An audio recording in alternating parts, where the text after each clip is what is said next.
Subscribe the channel and press the bell icon for latest updates.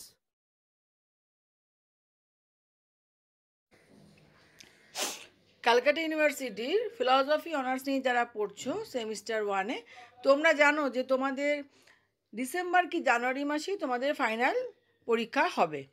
তো আমি দেখবে সেই কারণে সাজেশানে 2022-23 লিখেই তোমাদের সাজেশানটা দিয়েছি যাতে তোমাদের বুঝতে কোনো অসুবিধা না হয়।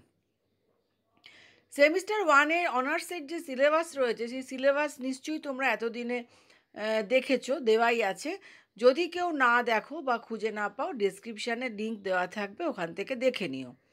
তোমাদের সিলেবাস অনুযায়ী এবছর তোমাদের সেমিস্টার 1-এ রয়েছে নাস্তিক থেকে 3টি দর্শন, 4 ভাগ বৌদ্ধ এবং জৈন, আর আস্তিক থেকে 2টি দর্শন, ন্যায় এবং বৈশেষিক। আজকে আমি তোমাদেরকে 15 মার্কসের যে 2টো কোশ্চেন তোমাদের লিখতে হবে, তোমাদের 4টে দেবে কিন্তু লিখতে হবে 2টো কোশ্চেন। সেই 2টো কোশ্চেনের জন্য যা যা ইম্পর্টেন্ট কোশ্চেন সেগুলো তোমাদের আজকে আমি দিয়ে দেবো। এখানে একটা কথা বলে দিই, খুব ভালো করে মাথায় রেখো, যে দর্শনেই তুমি পড়বে সেটা জৈন হোক, বৌদ্ধ হোক, ন্যায় হোক, যেটাই পড়ো মাথায় রাখবে যে জাম্প করে কোনো কোশ্চেন পড়বে না। ন্যায় যদি পড়ো তাহলে ন্যায়ের প্রত্যেকটা পড়বে, বৌদ্ধ পড়লে বৌদ্ধের প্রত্যেকটা পড়বে, কিন্তু ওই প্রত্যেকটা দর্শন থেকে একটা একটা করে পড়লে এই কাজটা কিন্তু করো না।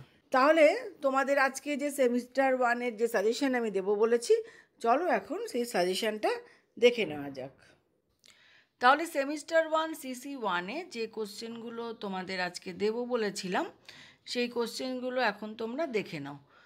তো সিলেবাস অনুযায়ী প্রথমেই দেখো আমি দিয়েছি জৈন দর্শন থেকে কিছু ইম্পর্টেন্ট কোশ্চেন।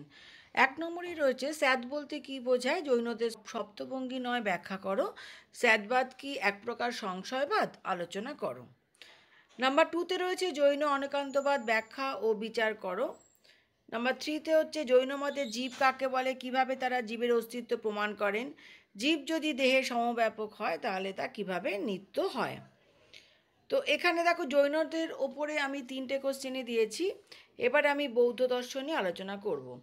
বৌদ্ধ থেকে ক্ষণিকত্ববাদের মূল বক্তব্য সবিচার ব্যাখ্যা করো। বৌদ্ধতে আত্মা সম্পর্কীয় মতবাদ ব্যাখ্যা ও বিচার করো। নেক্সট দেখো 6 নম্বরে রয়েছে বৈভাষিক দর্শনকে বস্তুবাদী দর্শন বলা হয় কেন, বাহ্যানুমেয়বাদ খণ্ডন করে কিভাবে বৈভাষিকগণ বাহ্য প্রত্যক্ষবাদ প্রতিষ্ঠা করেন। 7 নম্বরে রয়েছে প্রতীত্ব সমুৎপাদ নামক মতবাদটি ব্যাখ্যা ও বিচার করো।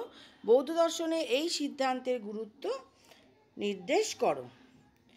এই পর্যন্ত ছিল তোমাদের বৌদ্ধ দর্শন থেকে কী কী ইম্পর্টেন্ট কোশ্চেন পড়বে সেগুলো তোমাদেরকে দিয়ে দিলাম। এখন ন্যায় দর্শন থেকে যে কোশ্চেনগুলো পড়তে হবে সেগুলো হচ্ছে ন্যায় দর্শনে অলৌকিক শব্দটির অর্থ কী, উদাহরণ সহযোগে বিভিন্ন প্রকার অলৌকিক প্রত্যক্ষগুলির আলোচনা করো। ব্যাপ্তির লক্ষণ দাও, ন্যায়মত অনুসারে ব্যক্তিগ্রহ কীভাবে হয় তা ব্যাখ্যা করো। ন্যায়মত অনুসরণ করে প্রত্যক্ষের সংজ্ঞা নিরূপণ করো এবং নির্বিকল্পক ও সবিকল্পক প্রত্যক্ষের পার্থক্য দেখাও। নির্বিকল্পক প্রত্যক্ষকে কিভাবে জানা যায়।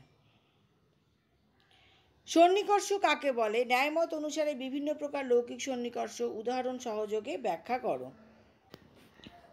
নেক্সট হচ্ছে ন্যায়মতে পরামর্শ কাকে বলে, ব্যক্তিজ্ঞান, পক্ষধর্মতা জ্ঞান এবং অনুমিতির সঙ্গে পরামর্শের সম্পর্ক কী, অনুমতির উৎপত্তির জন্য ব্যক্তিজ্ঞান এবং পক্ষধর্মতা জ্ঞানের অতিরিক্ত পরামর্শের উৎপত্তির প্রয়োজনীয়তা কী।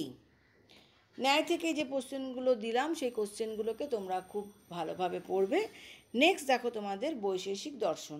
বৈশেষিক দর্শন থেকে অনেকগুলোই আমি 5 নম্বরে দেব, তার মধ্যে যেটা এবছর খুব ইম্পর্টেন্ট বড় কোশ্চেনে সেটা হচ্ছে বৈশেষিকদের অনুসরণ করে সমবায় পদার্থটির স্বরূপ ব্যাখ্যা করো, সংযোগ ও সমবায়ের পার্থক্য করো। নেক্সট নাম্বার 14 দেখো বৈশেষিক মতে সামান্যের স্বরূপ কী, সামান্য কয় প্রকার, সামান্য এক এবং নিত্য এই মতবাদের সপক্ষে যুক্তিগুলি কী কী, সামান্যকে পৃথক পদার্থরূপে স্বীকার করার কারণগুলি কী কী। সামান্যের ওপরে এরকম পার্টেও দিতে পারে, আবার প্লেন বৈশেষিক মতে সামান্য সেটাও একটা বড় প্রশ্ন আসতে পারে। নেক্সট হচ্ছে বৈশেষিক পরমাণুবাদ বিচারসহ বিশদভাবে ব্যাখ্যা করো, পরমাণুর অস্তিত্ব কোন প্রমাণের দ্বারা সিদ্ধ হয়।